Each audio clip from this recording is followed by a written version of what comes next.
The year was 2187 and humanity had reached far beyond Earth.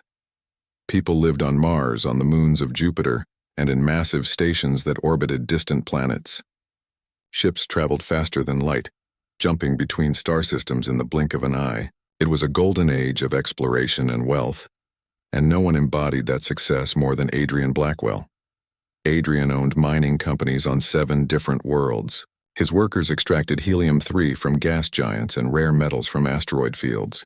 His technology division built the quantum computers that powered every faster-than-light engine in human space.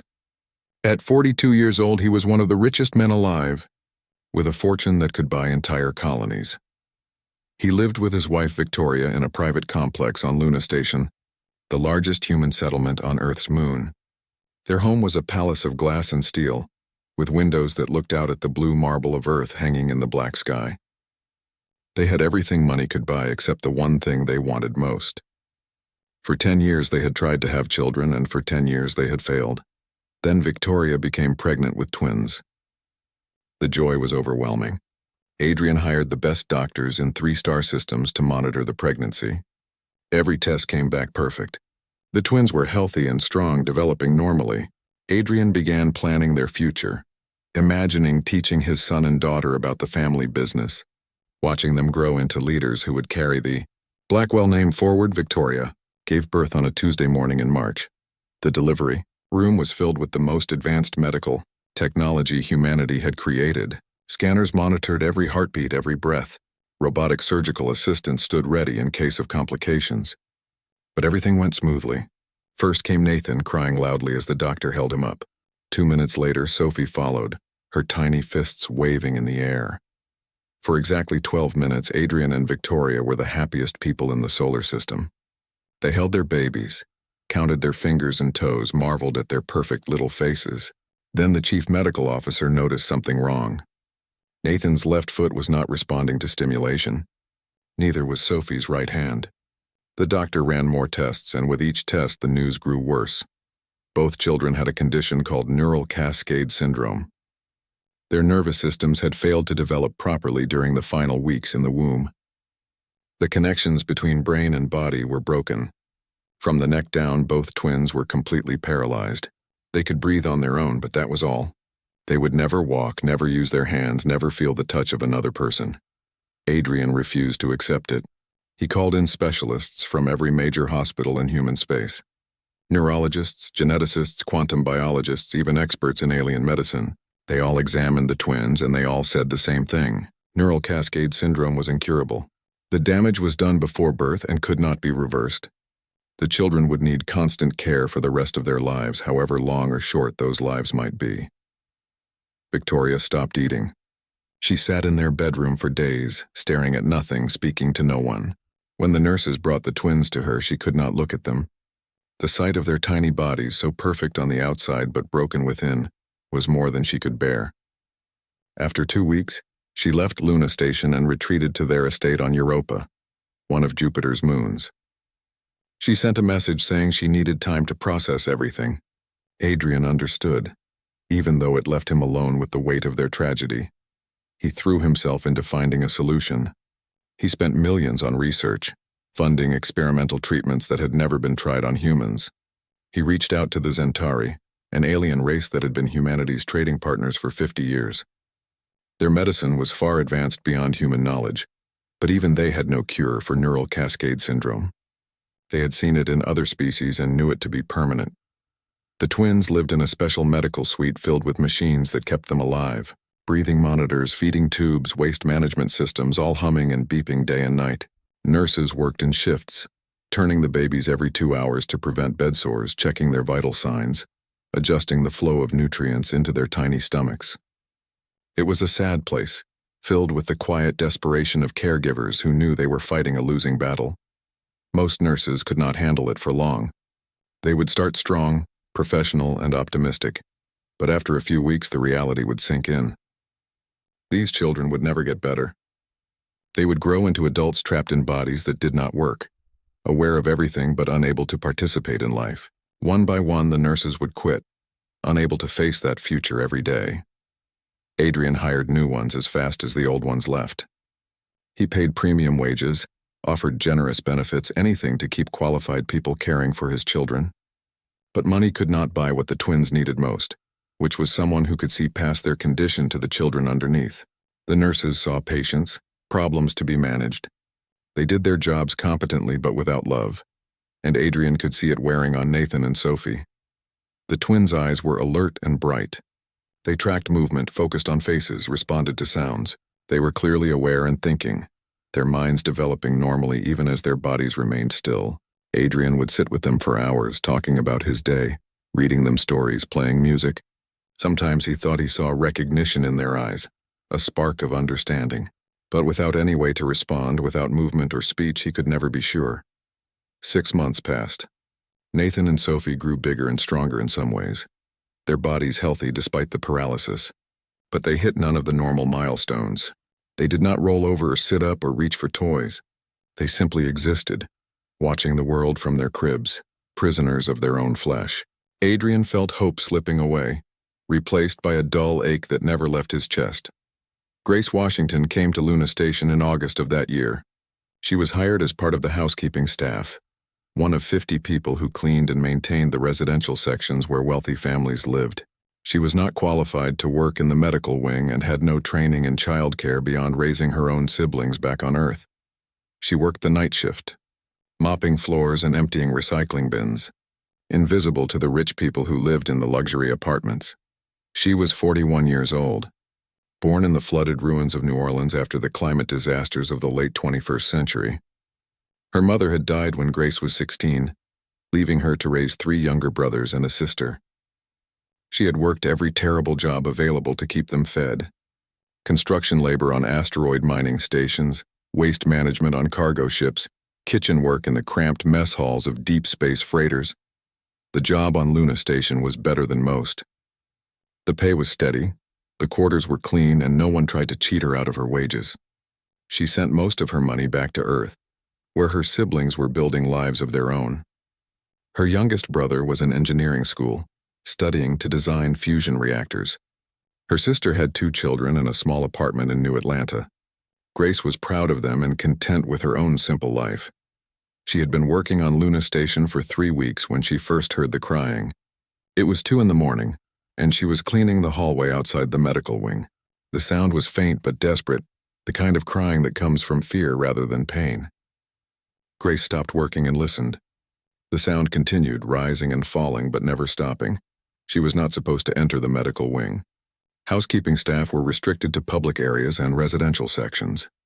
But the crying pulled at something deep in her chest, a memory of her own siblings scared in the night, needing comfort she had always provided. She looked both ways down the empty corridor, then pushed open the door to the medical wing. The crying grew louder as she walked down the hallway. She passed empty offices and dark examination rooms until she came to a door with soft light spilling out from underneath. Through the small window, she could see 2 cribs and a desk where a nurse should have been sitting. The desk was empty. The nurse had stepped out, leaving 2 infants alone and crying. Grace opened the door and went inside. The crying stopped immediately, as if the twins had been waiting for someone to come. She walked to the cribs and looked down at Nathan and Sophie. They stared back at her with wide, intelligent eyes. Their faces were wet with tears, but they were quiet now, watching her with an intensity that made her uncomfortable.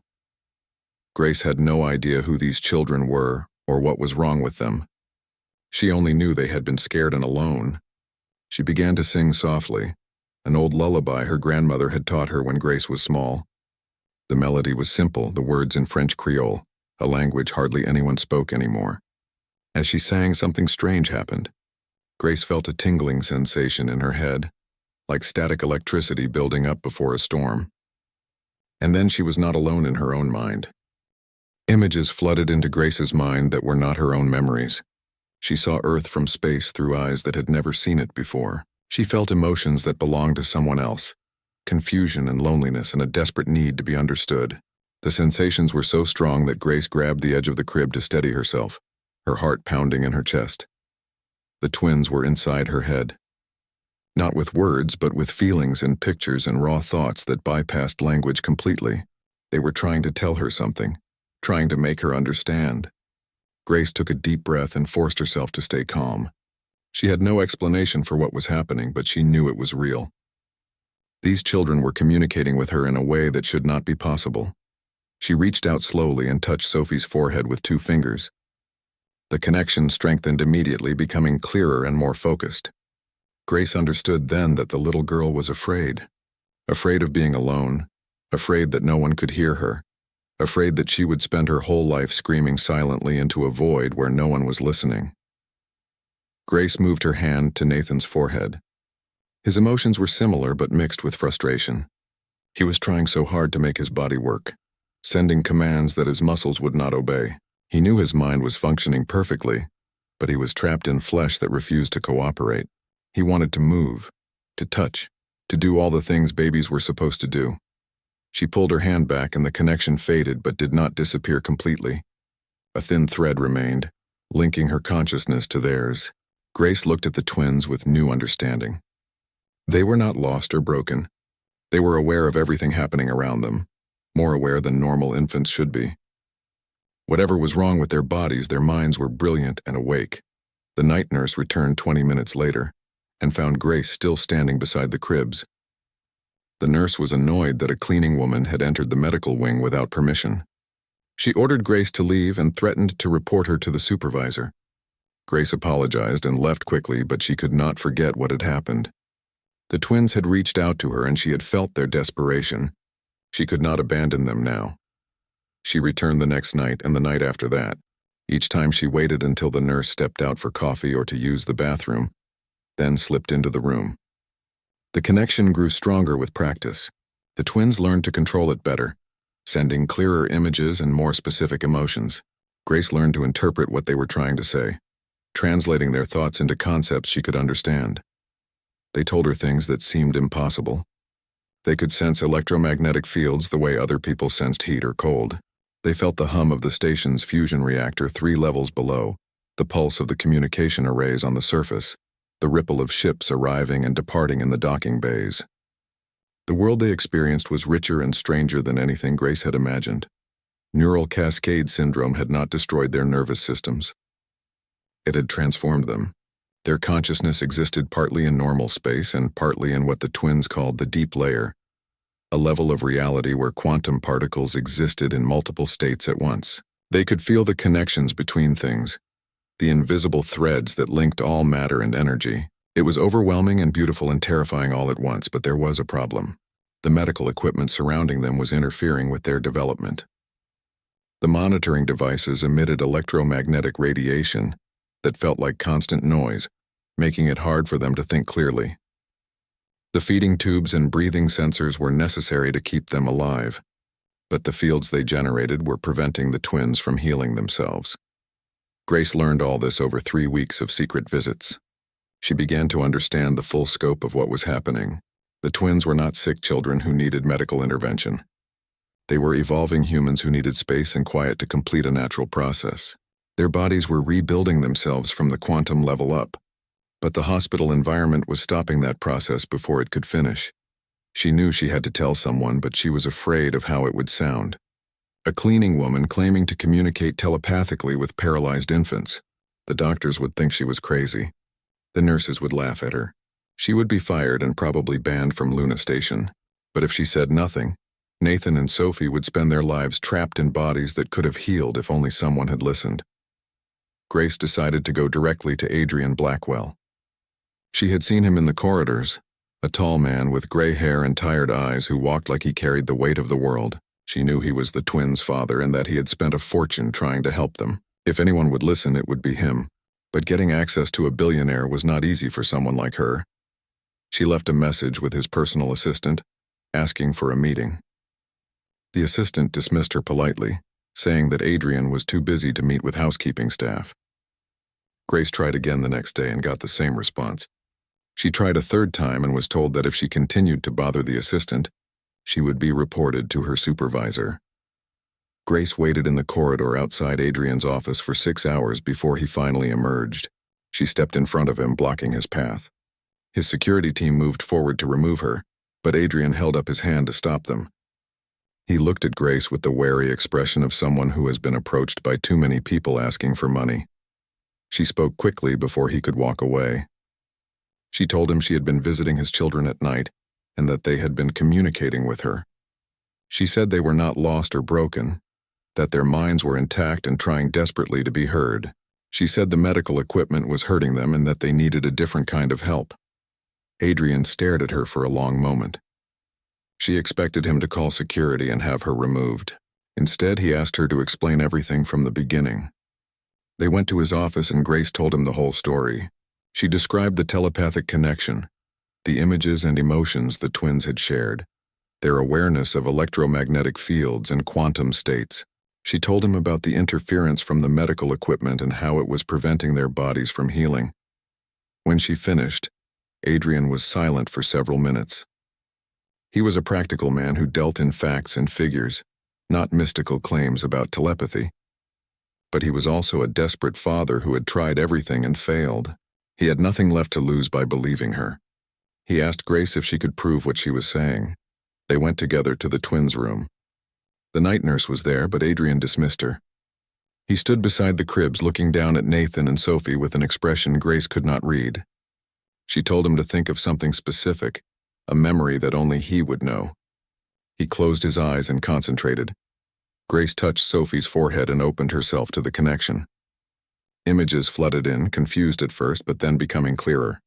She saw a beach with gray sand and cold water, a boy running along the shore laughing as waves crashed around his ankles, the smell of salt and seaweed, the cry of gulls overhead, the feeling of pure joy that comes from being young and free and happy. She described what she was seeing to Adrian. His face went pale and his hands started shaking. He told her it was a memory from when he was 7 years old, summer vacation at Cape Cod with his parents. He had not thought about that day in 30 years. No one else knew about it. There was no way Grace could have known unless Sophie had pulled it from his mind and shared it with her. Adrian moved to Nathan's crib and thought of another memory, this one from his wedding day. Grace touched Nathan's forehead and received another flood of images.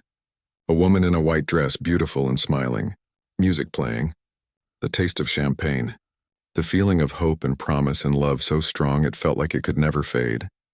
Grace described it all and Adrian's knees buckled. He grabbed the edge of the crib to keep from falling. His children were there, alive and aware and trying so hard to communicate. All this time he had thought they were unreachable, but they had been reaching out constantly. He had just not known how to listen. Tears ran down his face as he looked at Nathan and Sophie. He told them he was sorry for not understanding sooner. He promised he would do everything in his power to help them. Grace felt the twins' response through the connection, a wave of relief and gratitude so powerful it made her chest ache. Adrian called his lead engineer in the middle of the night and ordered him to assemble a team immediately. He explained that they needed to redesign the entire medical suite to eliminate electromagnetic interference. The engineer protested that it was impossible to monitor patients without electronic equipment. Adrian told him to find a way or find another job. Within 12 hours, the medical wing was swarming with technicians. They ripped out the old monitoring equipment and replaced it with passive sensors that did not emit any radiation. They lined the walls with special materials that blocked external electromagnetic fields. They moved the twins to a new room that was as quiet as they could make it. Grace stayed with Nathan and Sophie throughout the process, keeping them calm as their environment changed around them. The changes appeared within 48 hours.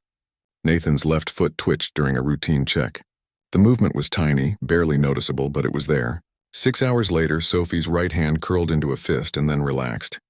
The medical staff thought it was muscle spasms, random firing of nerves that meant nothing. But Grace knew better, and so did Adrian. The twins were healing themselves.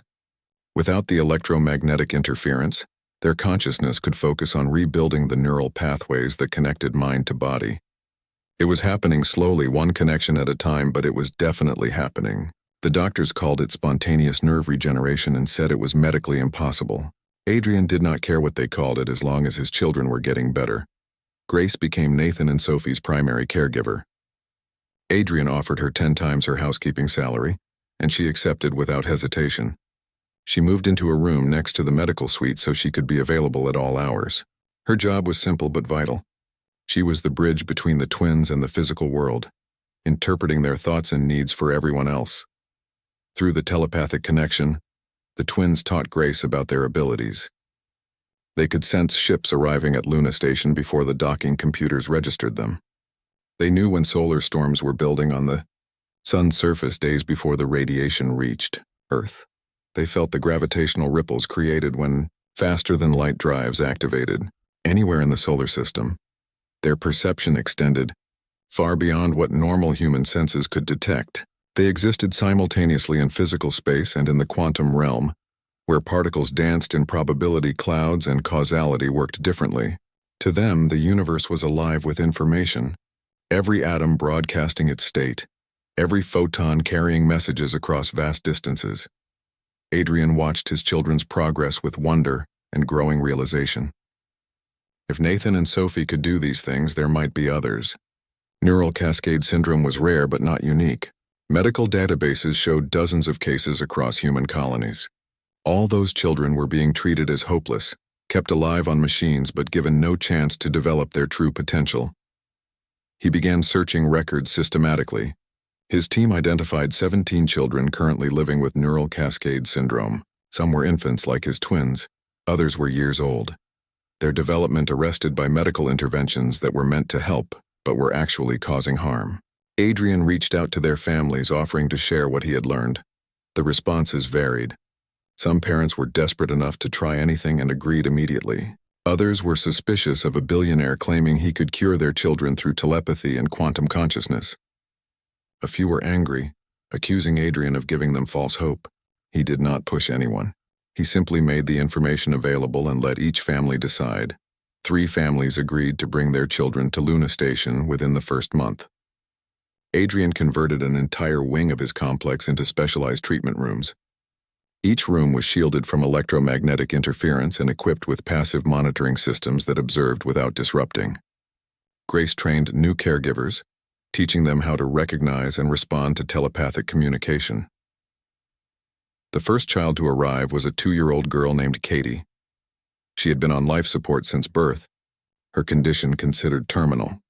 The doctors gave her 6 months to live at most. Grace worked with her for 3 days before establishing a connection. Katie's consciousness was weak and confused, exhausted from fighting against the medical equipment for 2 years. But once the equipment was removed and the room was quiet, Katie began to recover. Within a week, she was moving her fingers. Within 2 weeks, she could turn her head. Her parents wept with joy and disbelief. The doctors had no explanation. Adrian did not bother trying to convince them. The results spoke for themselves. More families came forward. Within 6 months, Adrian was caring for 23 children with neural cascade syndrome. He established the Blackwell Foundation to manage the growing operation, with Grace as director of child development. She hired staff carefully, looking for people with compassion and open minds rather than medical credentials. The twins helped her choose, sensing which caregivers could learn to hear them. News of the treatment spread through the medical community. Some doctors were intrigued and wanted to study the phenomenon. Others were hostile, claiming Adrian was taking advantage of desperate families with pseudoscience. The debate grew heated as more children showed improvement. Neural cascade syndrome had been considered absolutely incurable, yet here were dozens of cases proving otherwise. The Centauri became involved when one of their trade delegation members visited Luna Station and encountered the twins. The alien was shocked to discover human children developing quantum consciousness at such a young age. The Centauri had seen this phenomenon in other species but never in humans. It usually took thousands of years of evolution before a species developed such abilities naturally. The Centauri diplomat requested a meeting with Adrian. They sat in his office overlooking Earth while the alien explained the implications. Every species that developed quantum consciousness faced a critical choice. They could embrace the change and guide their evolution carefully, or they could resist and tear themselves apart in conflict between the evolved and the unchanged. The diplomat warned that most species chose poorly. Fear drove the unchanged to persecute the evolved. Violence followed, sometimes lasting for generations until either the evolved were eliminated or they abandoned the unchanged and transcended to pure energy existence. The Centauri themselves had chosen to remain unchanged, suppressing any emergence of quantum consciousness in their population for cultural stability. Adrian asked what the diplomat recommended for humanity. The alien suggested isolating the affected children in controlled facilities where they could be studied and managed, keep them comfortable but separate from normal society, prevent them from reproducing, let this evolutionary branch die out naturally before it caused problems. Adrian refused absolutely. These were children, not problems to be managed or threats to be contained. They were the future of humanity, showing the species what it could become. He would not hide them away like shameful secrets. He would not let fear dictate how humanity approached its own evolution. The Zentari diplomat left dissatisfied. Within days, other alien species began expressing concerns. The Andromedan Medical Guild sent an advisory warning against allowing quantum consciousness to develop unchecked. The Kepler Trade Consortium suggested economic sanctions against human colonies that supported the Blackwell Foundation. Pressure mounted from multiple directions. Human politicians responded to the pressure. Some colonial governors banned the treatment of neural cascade syndrome, declaring it experimental and dangerous. Others demanded that Adrian hand over his research to government oversight. Religious groups organized protests, claiming the twins were unnatural abominations that violated the natural order. Adrian fought back with every resource at his disposal. He hired lawyers to challenge the bans in colonial courts. He funded media campaigns to counter the religious propaganda. He used his business connections to apply economic pressure on politicians who opposed the foundation. It was exhausting and expensive, burning through his fortune faster than he had ever imagined. Grace became the public face of the foundation because her story resonated with ordinary people. She was not a rich industrialist or a fancy doctor. She was a working woman who had listened when children needed help. She gave interviews to news networks, speaking plainly about what the twins could do and why they deserved the chance to live full lives.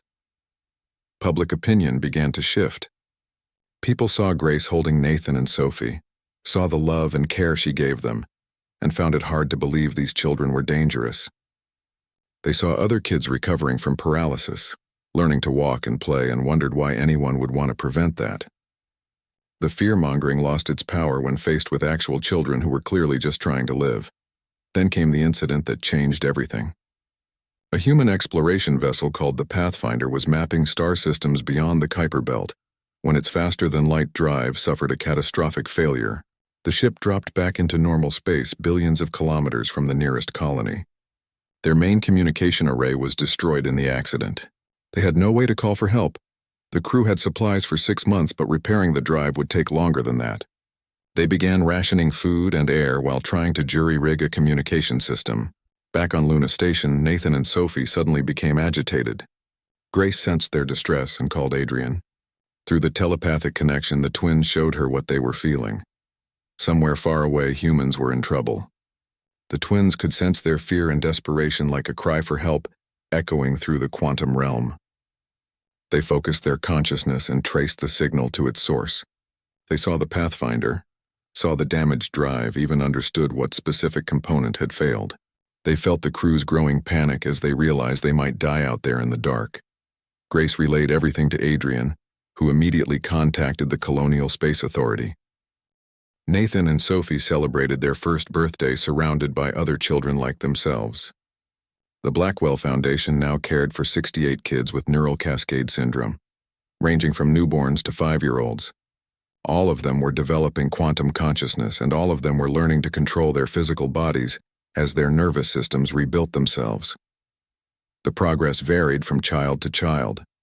Some recovered quickly, walking and talking within months. Others took years to regain basic movement.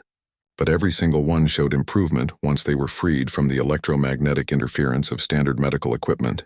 The medical community could no longer deny what was happening, though they still struggled to explain it. Research teams from every major university wanted to study the children. Adrian allowed some of it but set strict rules. No invasive procedures, no experiments that caused discomfort, and the children could refuse to participate at any time. Many scientists complained that these restrictions made proper research impossible. Adrian did not care. The children were people, not laboratory subjects. Victoria returned to Luna Station after more than a year away. Grace met her at the docking bay and walked with her to the children's wing. Victoria was nervous, almost terrified. She had abandoned her babies when they needed her most. She expected them to be angry or to have forgotten her completely. Grace assured her that neither was true. When Victoria entered the room, Nathan and Sophie looked up from the toys they were playing with. They could not walk yet, but they could sit up and use their hands. Their eyes locked onto their mother, and Victoria froze. Through the telepathic connection that all the caregivers now shared with the children, she felt their recognition and their love. They showed her memories of being in her womb, the sound of her heartbeat, the taste of the food she ate, the emotions she felt. They remembered everything, and they understood why she had left. They felt her pain and confusion, and they did not blame her for needing time. All they wanted was for her to come back and be their mother. Victoria collapsed to her knees and crawled to her children. She held them both, sobbing so hard she could barely breathe. Grace stood by the door, giving them privacy but ready to help if needed. The reunion lasted for hours. When Victoria finally emerged, her face was red and swollen, but she was smiling.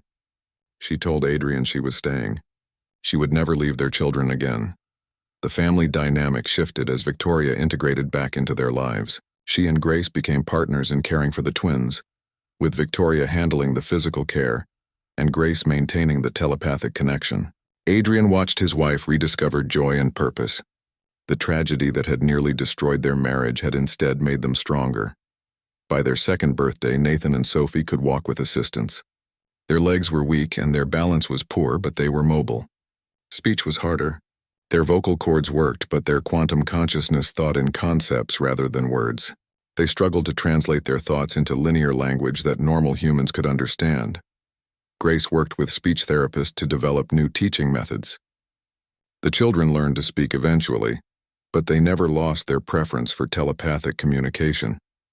It was faster and more precise, conveying emotions and images that words could never capture. Among themselves, the evolved children created a hybrid language that blended both modes. The Colonial Space Authority approached Adrian with a proposal.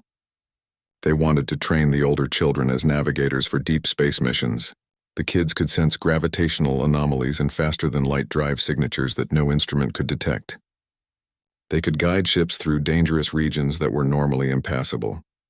In exchange, the authority would fund the Blackwell Foundation and legitimize the treatment of neural cascade syndrome. Adrian was suspicious of the offer.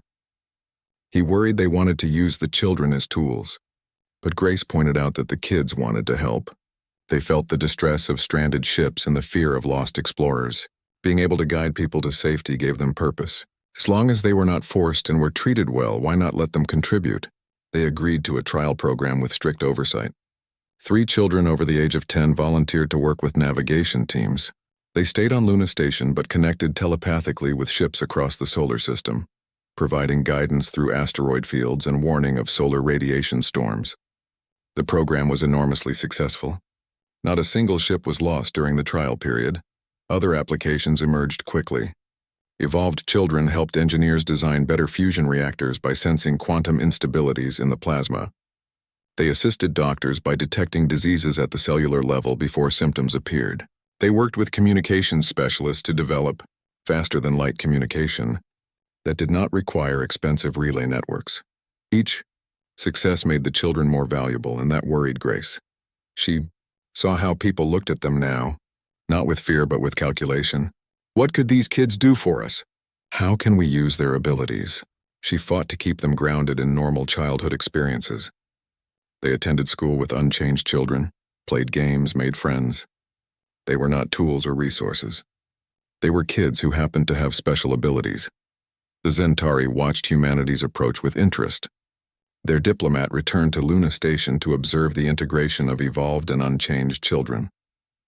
He was surprised to see them playing together, learning together, forming friendships that crossed the developmental divide. In his experience, this never happened. The two groups always separated eventually. He spoke with Grace about it during one of his visits. She explained that the key was treating the evolved children as normal kids first and special second. Everyone had talents. Some kids were good at math, others at art, others at sports. These kids were good at sensing things others could not. That made them different but not separate. The diplomat found this perspective fascinating. The Zentari had defined themselves by what they were not. They were not evolved, not changed, not different. Humanity was defining itself by inclusion. Everyone belonged regardless of their abilities. It was a radical approach, and the diplomat was not sure it would work long term, but he had to admit it was working now. More children were being born with neural cascade syndrome as the years passed. The rate was increasing, suggesting that whatever genetic changes caused it were spreading through the human population. Some scientists predicted that within a century, most humans would be born with at least some quantum sensitivity. Humanity was evolving rapidly, and no one knew where it would lead.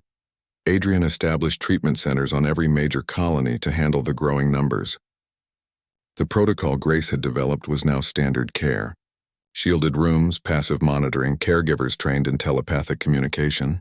The mortality rate for neural cascade syndrome dropped from 90% to nearly zero. Children who would have died now lived and thrived. Nathan and Sophie became advocates for other evolved children. They traveled to different colonies, meeting with families and demonstrating what was possible. They showed unchanged humans that quantum consciousness was not scary or dangerous. It was just a different way of experiencing reality, no better or worse than normal perception. On their 5th birthday, the twins made a discovery that would change everything.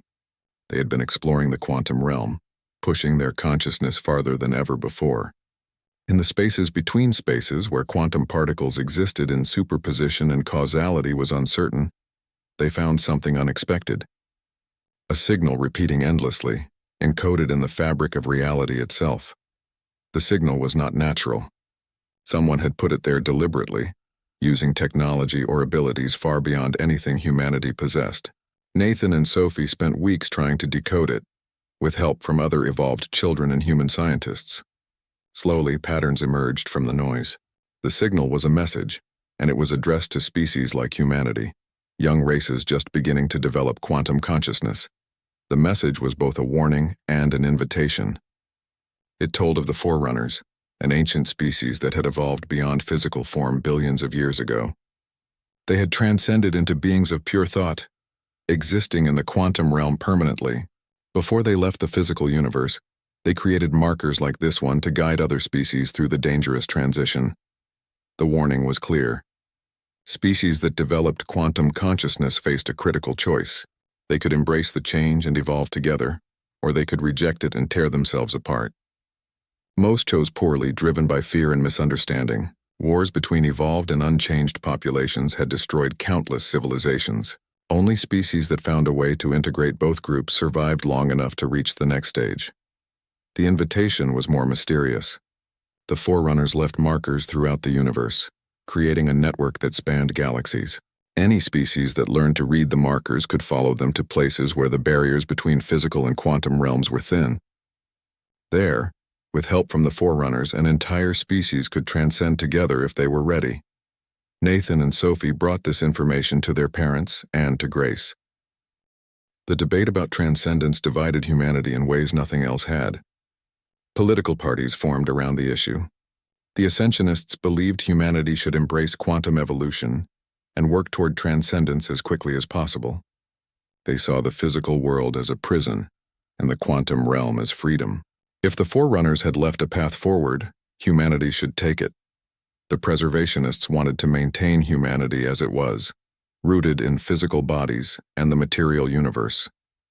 They argued that transcendence meant death by another name, abandoning everything that made humans human. They wanted to restrict the development of quantum consciousness and prevent anyone from accessing the Forerunner network. Most people fell somewhere between these extremes, uncertain and worried about the future.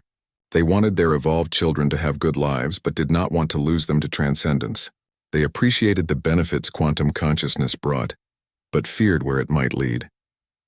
The Colonial Council was paralyzed, unable to make decisions that would satisfy everyone.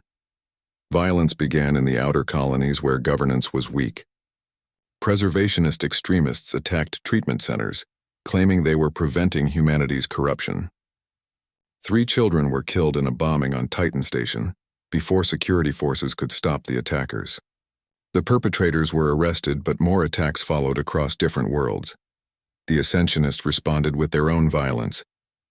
They sabotaged industrial facilities owned by preservationist leaders and hacked communication networks to spread propaganda. Both sides claimed they were protecting humanity, but they were tearing it apart. Adrian watched in horror as the unity he had worked to build crumbled under the weight of fear and ideology. Grace gathered the evolved children and asked them what they wanted. Did they desire transcendence? Did they want to leave the physical world behind? The answer surprised her. Most of them did not want to transcend, at least not yet. They liked having bodies.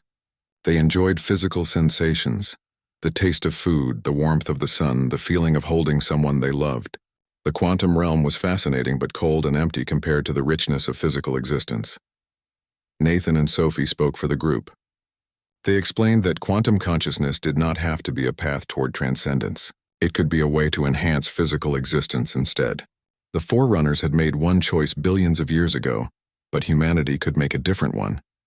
They could exist in both realms simultaneously, building a civilization that spanned physical and quantum realities.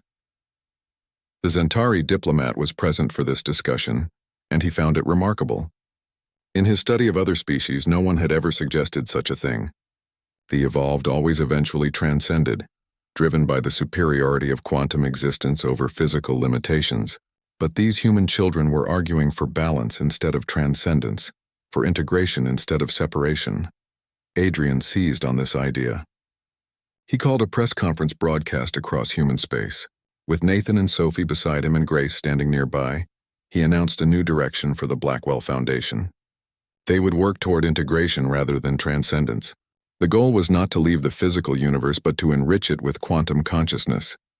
He proposed a massive research initiative to help unchanged humans develop quantum sensitivity gradually.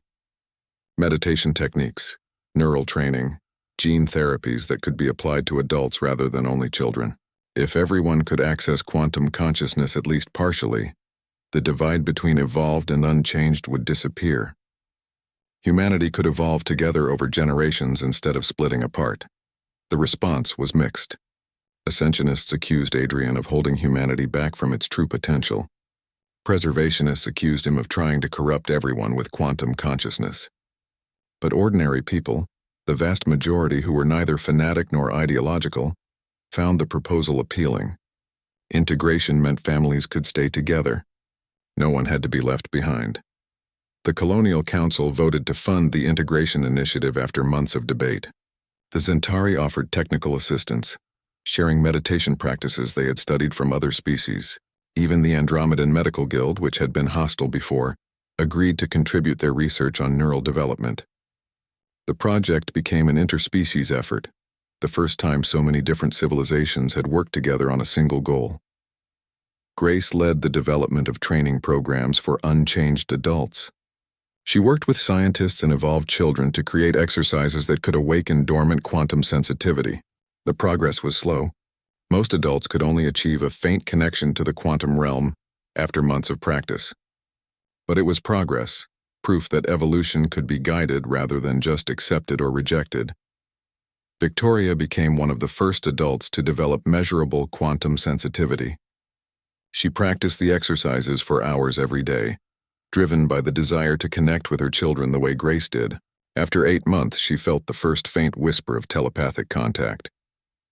Nathan and Sophie encouraged her, guiding her development with patience and love. Within a year, Victoria could maintain a weak but stable connection. Adrian tried but found it harder. His mind was too structured, too locked into linear thinking. He could meditate for hours without feeling anything. The twins told him not to worry. Some people were naturally more sensitive than others. He could still be part of their lives even if he could not share their quantum perception. But Adrian kept practicing anyway, stubborn in his determination. The violence continued despite the integration initiative. Extremists on both sides rejected compromise. Preservationists bombed more treatment centers and murdered several researchers working on the project. Ascensionists hacked into Colonial Council servers and released classified documents to embarrass politicians they opposed. Security forces struggled to maintain order across so many different worlds.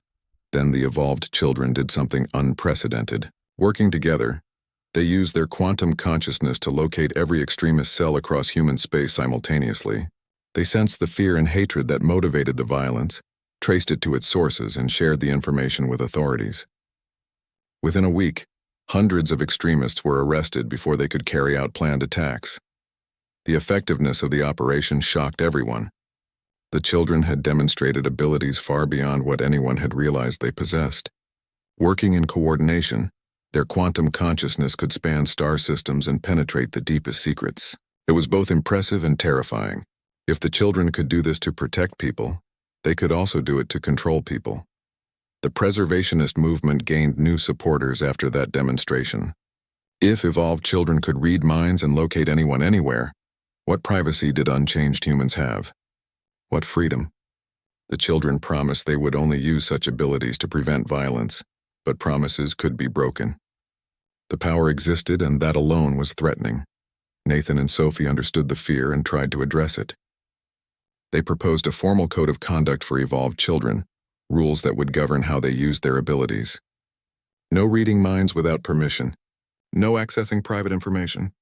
No using quantum consciousness to gain advantage over unchanged humans. The rules would be enforced by the evolved community itself, with serious violations resulting in isolation from the quantum network. The code helped somewhat, but could not eliminate the fundamental power imbalance. Evolved children could do things unchanged humans could not, and that created inevitable inequality. Grace argued that the solution was not to limit the evolved, but to lift up the unchanged. Make quantum consciousness accessible to everyone, and the imbalance would disappear over time. The integration research accelerated. Scientists identified genetic markers associated with quantum sensitivity and developed therapies to enhance them. The treatments were expensive and not always effective, but they gave people hope. Thousands volunteered for experimental programs, willing to risk side effects for the chance to evolve. Meanwhile, more children were being born with natural quantum consciousness. The rate had increased dramatically, suggesting the genetic changes were spreading through the population faster than expected. Within 20 years, scientists predicted, the majority of human births would produce evolved children. Humanity was changing whether people wanted it to or not. The Zentari diplomat observed all this with growing concern. He reported back to his government that humanity was approaching the critical threshold. Soon there would be enough evolved humans that they could transcend en masse if they chose to. The Forerunner network would be accessible, the path forward clear. If humanity chose transcendence at that point, it would leave behind those who could not or would not evolve. The Zentari government had dealt with this situation before with other species. They knew how it ended. Sometimes the unchanged were abandoned and their civilizations collapsed. Sometimes the evolved were forced to stay and grew to resent those who held them back. Either way, the species fragmented and weakened. The Zentari had avoided this fate by suppressing quantum consciousness. But humanity was choosing a more dangerous path. When Nathan and Sophie turned 10 years old, they received another message through the Forerunner network. 5 years passed, and the Integration Initiative transformed human civilization in fundamental ways. Schools taught quantum meditation alongside mathematics and literature. Children grew up learning to sense electromagnetic fields and quantum fluctuations as naturally as they learned to read and write. The line between evolved and unchanged blurred as more people developed at least some quantum sensitivity. Nathan and Sophie were 15 years old and fully mobile. They walked and ran and played like any other teenagers, though their movements sometimes seemed odd to unchanged observers. They would pause mid-step, sensing something in the quantum realm, then continue as if nothing had happened. They spent hours each day helping younger evolved children learn to control their abilities. The Blackwell Foundation had grown into the largest educational organization in human space. It operated hundreds of facilities across 30 colonies, employing thousands of teachers and caregivers. Grace remained director of child development, though she was 60 years old now and showed signs of the hard life she had lived. She refused to retire, insisting she had too much work left to do. Adrian had finally achieved stable quantum consciousness after years of practice. His connection was weak compared to naturally evolved children, but it was real. He could sense emotions and occasionally receive images through telepathic contact. The achievement gave him deep satisfaction. He had not been left behind. He had worked hard and earned his place in humanity's future. Victoria's abilities had developed further.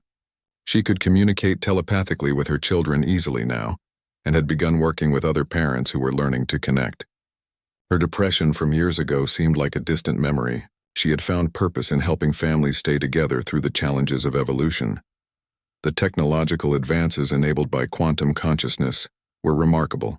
Engineers designed fusion reactors that were 90% more efficient by sensing quantum instabilities before they developed. Doctors detected diseases at the cellular level years before symptoms would appear. Communication across the solar system became instant through quantum entanglement, eliminating light-speed delays. But the social challenges remained. Some unchanged humans resented the advantages evolved children had. They complained about unfair competition in education and employment. Even with integration efforts, a child born with natural quantum consciousness would always have capabilities that someone who developed it later could not match. That inequality caused friction despite everyone's best intentions. Political movements formed around this resentment. The Equality Alliance demanded restrictions on how evolved humans could use their abilities in competitive situations. They wanted quotas ensuring unchanged humans received equal opportunities in universities and jobs. The evolved community argued that such restrictions punished them for natural abilities they had not asked for. Grace tried to mediate between the groups. She understood both perspectives. The evolved children had tremendous advantages that created real inequality. But restricting them was not the answer. The solution was lifting up the unchanged through better training and technology. She worked with researchers to develop tools that could amplify weak quantum sensitivity, giving unchanged humans access to abilities they could not develop naturally. The quantum amplifiers were expensive at first, but costs dropped as production scaled up. Within 2 years, most unchanged adults could afford devices that let them sense electromagnetic fields and maintain basic telepathic contact. The technology was crude compared to natural abilities, but it narrowed the gap significantly. The Equality Alliance lost support as their concerns were addressed. Meanwhile, the Forerunners continued providing guidance through the network. They taught evolved humans how to sense threats across vast distances, how to coordinate consciousness across groups, how to manipulate quantum fields to achieve effects that seemed like magic. The children learned quickly, their natural abilities enhanced by ancient knowledge. Nathan and Sophie became humanity's primary contacts with the Forerunners. They spent hours each day in deep meditation, their consciousness spanning the gulf between physical and quantum realms. The Forerunners were curious about humanity's integration approach and asked many questions. They had existed for billions of years without physical form, and no longer remembered what it was like to have bodies. Through these conversations, the twins learned that the Forerunners regretted their choice to transcend completely. They had gained immense power and knowledge but lost something essential in the process. They could no longer taste food or feel warmth or touch another being. They were ghosts observing a universe they could no longer truly experience. That revelation strengthened humanity's commitment to the hybrid path. If even the Forerunners regretted full transcendence, then keeping one foot in the physical world was clearly wise. The evolved children reported this to their parents and teachers, and the information spread rapidly. Public opinion shifted decisively in favor of integration. The Zentari watched these developments with amazement. Humanity had achieved something the diplomat had thought impossible. They had integrated evolved and unchanged populations without major violence or social collapse. Yes, there were tensions and inequalities, but the species was holding together and moving forward as a unit. It was unprecedented in the Zentari's study of thousands of civilizations. Other alien species began studying humanity's approach. The Andromedans sent researchers to observe schools where evolved and unchanged children learned together. The Kepler Trade Consortium invested heavily in companies developing quantum amplification technology. Even species that had long ago suppressed quantum consciousness in their populations began reconsidering their choices. Humanity became known across the galaxy not for military power or technological advancement, but for their unique approach to evolution. They were the species that refused to leave anyone behind, that insisted everyone could participate in the future. It was a radical concept that appealed to many and threatened others. The hegemony, a militaristic empire that controlled dozens of star systems, viewed humanity's evolution with suspicion. They had built their power on strict hierarchy and genetic purity. The idea that abilities could be developed through training rather than just inherited was dangerous to their social order. They banned human visitors and restricted trade. Tensions with the hegemony escalated when several of their subject species began demanding access to quantum consciousness training. Rebellions broke out on 3 worlds as populations rejected the hegemony's genetic restrictions. The Empire blamed humanity for spreading dangerous ideas and threatened military action if the rebellions continued. The Colonial Council debated how to respond. Some wanted to back down, arguing that humanity was too young and weak to challenge an established empire. Others insisted that if the hegemony attacked, the evolved children could defend human colonies through abilities the empire had no defense against. Nathan and Sophie urged caution. Violence would only prove the hegemony's claims that quantum consciousness was dangerous. The Zentari intervened before war could break out. They called a diplomatic conference on neutral ground and invited both humanity and the hegemony to present their positions. The Zentari were respected as wise and ancient, and both sides agreed to attend. Adrian led the human delegation with Nathan and Sophie beside him. Grace came as well, representing the unchanged humans who had supported integration. The conference lasted 3 weeks. The hegemony argued that quantum consciousness created social instability and had to be controlled. They presented evidence from dozens of species that had destroyed themselves after developing such abilities. They insisted that humanity's success was temporary, that eventually the tensions would explode into civil war. Nathan and Sophie responded not with arguments, but with demonstration. They asked the hegemony representatives to think of questions only they could answer, then provided those answers through telepathic connection. They showed how quantum consciousness could be used peacefully, to build understanding rather than to dominate. They offered to teach the hegemony's leaders, to prove that the abilities were not inherently dangerous. The hegemony representatives were disturbed by the demonstration. Having their thoughts read felt invasive even when they had given permission. They refused the offer of training and demanded that humanity stop spreading quantum consciousness techniques to other species. If rebellions continued in their territory, they would hold humanity responsible. Grace spoke then, addressing the conference with quiet intensity. She was an old woman now, her hair white and her hands shaking, but her voice was steady. She explained that knowledge could not be contained. Once people knew that quantum consciousness was possible, once they understood they did not have to accept genetic limitations, they would seek that knowledge regardless of laws or threats. The hegemony could suppress the rebellions for now, but more would follow. The only real solution was to embrace change rather than resist it. Help subject populations develop safely rather than forcing them to evolve in secret. Build integration programs instead of genetic restrictions. It was harder than maintaining the status quo, but it was the only path that led to lasting peace. 10 years after the diplomatic conference, the galaxy had changed in ways no one had predicted. The hegemony remained hostile to humanity, but rebellions continued spreading through their territory. Several subject species achieved independence and immediately established relations with human colonies. They wanted access to quantum consciousness training and the integration methods humanity had pioneered.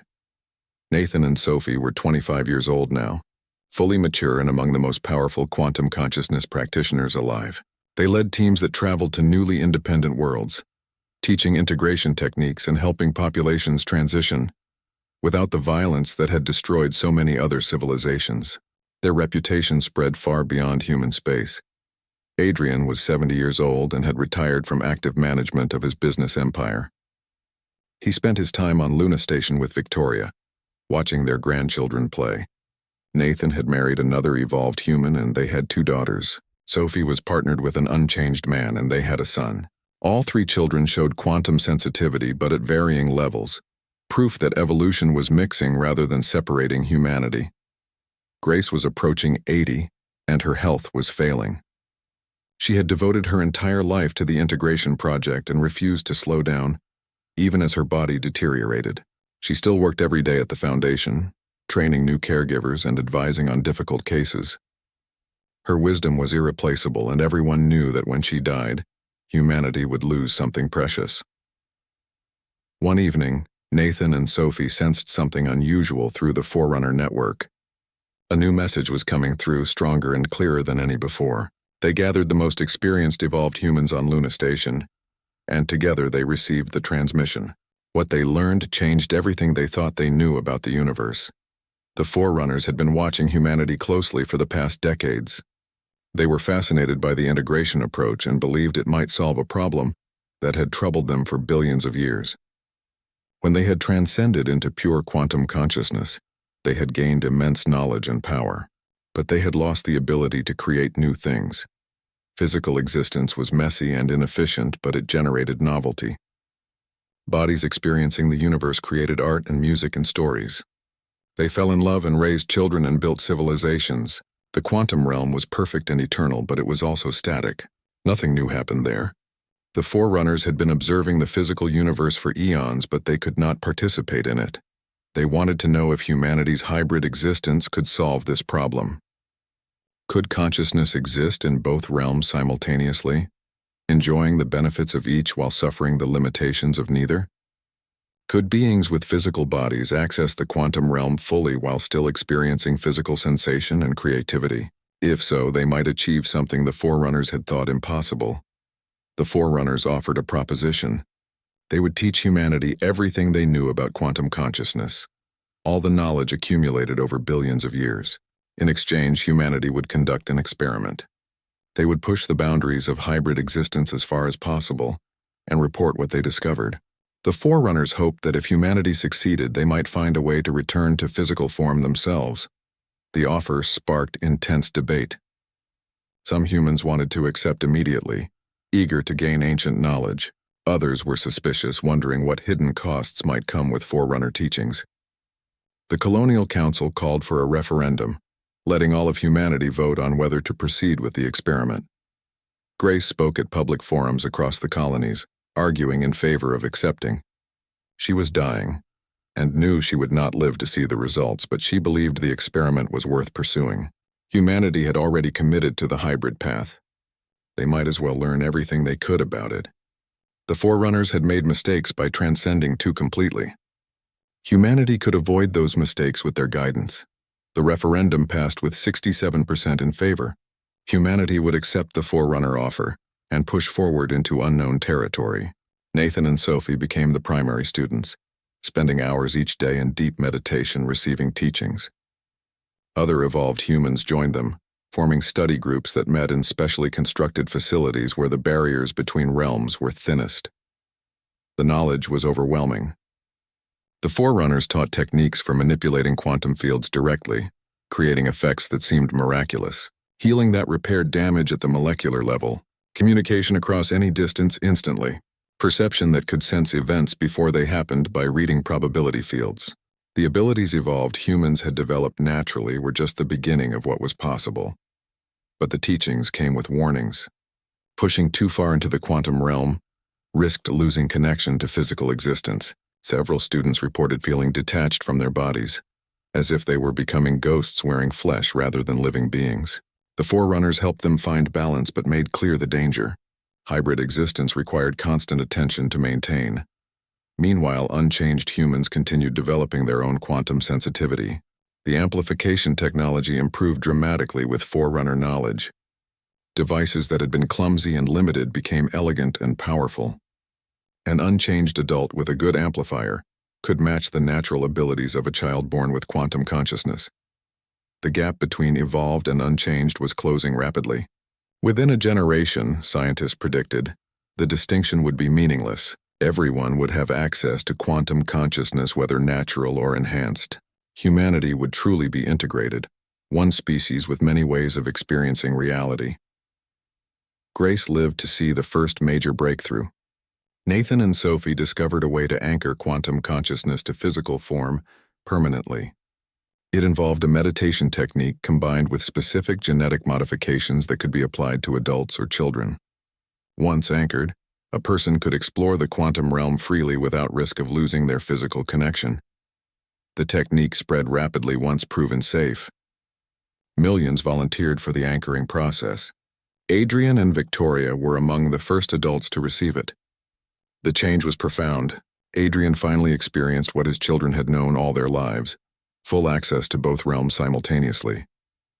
He wept at the beauty of it, the richness of perception that combined physical sensation with quantum awareness. Grace was too frail for the genetic modifications, but the twins anchored her consciousness through direct telepathic connection. For a few precious hours, she experienced hybrid existence. She felt the quantum realm, saw the deep layer where reality was fluid and interconnected. She understood finally what the children experienced, the universe they inhabited that was so much larger than physical space. She died peacefully a week later, surrounded by the people she loved.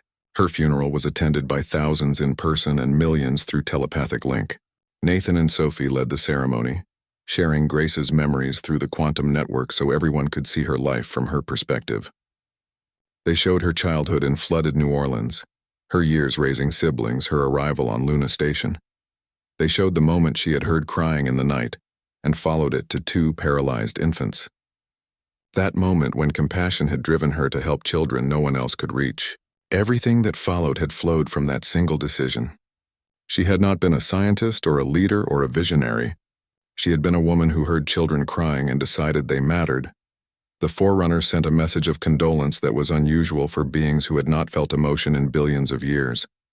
They said Grace reminded them of who they had been before transcendence, when they still valued simple kindness above cosmic knowledge. They honored her memory by naming the anchoring technique after her. It would be called the Washington Method, ensuring her name lived as long as humanity existed. In the months after Grace's death, integration accelerated dramatically. The anchoring technique made hybrid existence safe and accessible. Billions of humans underwent the process, transforming from purely physical beings into something new. They remained themselves with their personalities and memories intact, but they could now perceive and interact with quantum reality.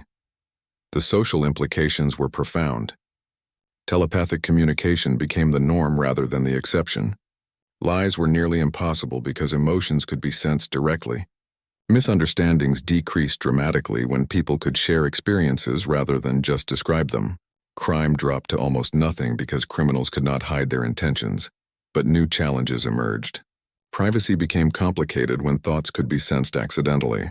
People had to learn mental discipline to avoid broadcasting private feelings. Social protocols developed around telepathic etiquette, rules for what was acceptable to sense and what required permission. It was a new civilization emerging, built on different assumptions about consciousness and connection. The hegemony watched these changes with growing alarm. Their spies reported that humanity was transforming into something unprecedented, not fully transcended but far beyond normal physical existence. The balance of power was shifting. The plan was audacious and dangerous. Reaching out to billions of hegemony citizens telepathically could be seen as an invasion, justifying the very attack humanity was trying to prevent. But the Colonial Council voted to proceed. They had no better options and time was running out. The hegemony fleet would launch within days. Nathan and Sophie led the effort, coordinating thousands of evolved humans across the colonies. Together, they formed a massive quantum consciousness network that spanned light years. At a predetermined moment, they reached out simultaneously to every citizen in hegemony space, not forcing thoughts but offering a simple invitation. Would you like to see what we have become? Billions accepted the invitation out of curiosity. In an instant, they experienced hybrid existence through shared consciousness. They felt what it was like to perceive both physical and quantum realms simultaneously. They saw the beauty of integration, families staying together despite evolutionary differences. They understood that quantum consciousness was not a threat, but a gift that could be shared. The effect was immediate and overwhelming. Across hundreds of hegemony worlds, citizens began refusing military service. They protested in the streets, demanding their government abandon the planned attack. They wanted what humanity had, the chance to evolve without abandoning their culture or identity. Within hours, the hegemony leadership lost control of their population. The military commanders tried to proceed with the attack anyway, but their crews mutinied. Soldiers refused to murder people who had just shown them kindness and possibility. The fleet dissolved as ships returned to their home ports. The hegemony government collapsed within a week as regional governors declared independence and opened negotiations with humanity. It was the most significant political change in galactic history, and it happened almost without violence. The hegemony had ruled through fear and genetic hierarchy for thousands of years. In 7 days, that structure shattered because billions of citizens experienced something better. The old order could not survive contact with the new possibility humanity represented. Nathan and Sophie led teams to former hegemony worlds, teaching integration techniques to populations desperate to learn. The work was exhausting but rewarding. They watched civilizations transform as quantum consciousness spread and amplification technology became available. The changes happened faster than in human space because these populations had seen what success looked like. The Zentari diplomatic corps struggled to adapt to the new reality. Their entire framework for understanding galactic politics had assumed stable hierarchies and slow change. But humanity had demonstrated that evolutionary leaps could happen in decades rather than millennia. Species that had been static for thousands of years were suddenly transforming. The old certainties were gone. Other alien species approached humanity asking for help developing their own integration programs. The Andromedans, who had been hostile initially, requested teachers to work with their medical schools. The Kepler Consortium wanted to license amplification technology. Even some Zentari began quietly experimenting with quantum consciousness, despite their government's official policy against it. Adrian was 80 years old, and his health was declining. He spent most of his time with family on Luna Station, watching his grandchildren grow and marveling at the world they would inherit. It bore little resemblance to the universe he had been born into. Humanity had spread across 50 star systems and was integrated with dozens of alien civilizations. Quantum consciousness was becoming universal rather than exceptional. Victoria remained healthy and active, working with parents who were raising evolved children. She had become an expert on family dynamics in the age of integration. Her advice was sought across human space and beyond. She had come so far from the depressed woman who had fled her paralyzed twins decades ago. She had found strength she never knew she possessed.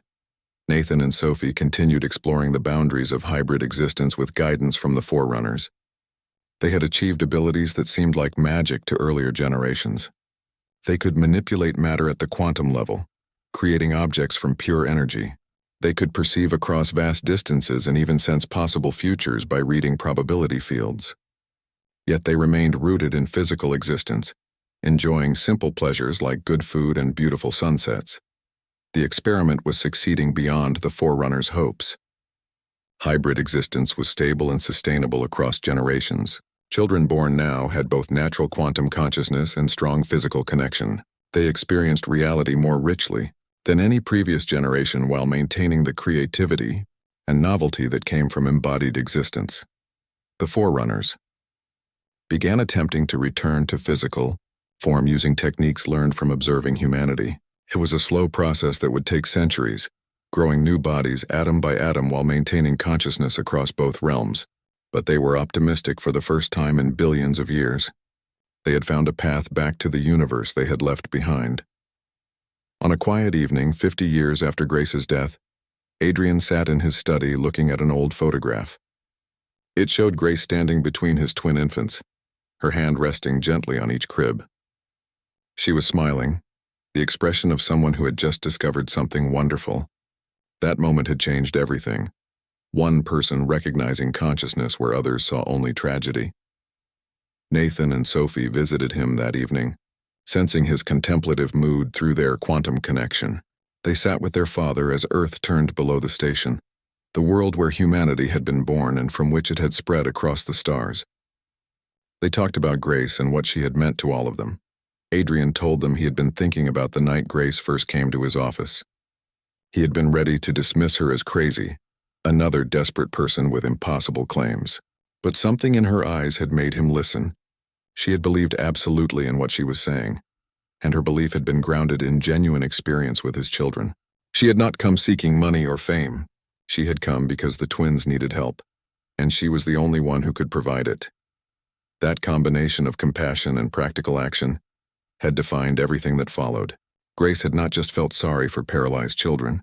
She had learned to communicate with them, understood their needs, and figured out solutions.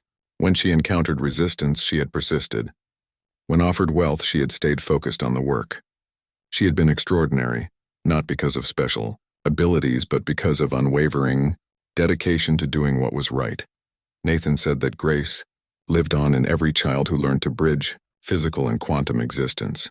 The techniques she had pioneered, the integration philosophy she had championed, and the simple belief that everyone deserved a chance had become the foundation of a new civilization. Her influence extended far beyond humanity to species across the galaxy who were learning to embrace rather than fear evolution. Sophie added that the forerunners spoke of grace with reverence unusual for beings who had transcended emotion. They saw in her the qualities they had lost when they abandoned physical form. Practical compassion rooted in immediate connection with other beings. The willingness to act on behalf of someone suffering even when it was inconvenient or difficult. That kind of goodness could only exist in the physical realm among embodied creatures. Adrian smiled and said he had learned something important from Grace. Wealth and power mattered, but they were not what changed the world fundamentally. He had thrown billions at the problem of his children's condition and achieved nothing until one woman with no resources except compassion showed him what he had been missing. The greatest achievements came from people who cared enough to pay attention when others looked away. They sat in comfortable silence for a while. The three of them connected through quantum consciousness but also enjoying simple physical presence. Outside the window, transport ships moved between Luna Station and Earth, carrying people and goods in the endless flow of a thriving civilization. On distant worlds, children were being born with abilities previous generations could not imagine.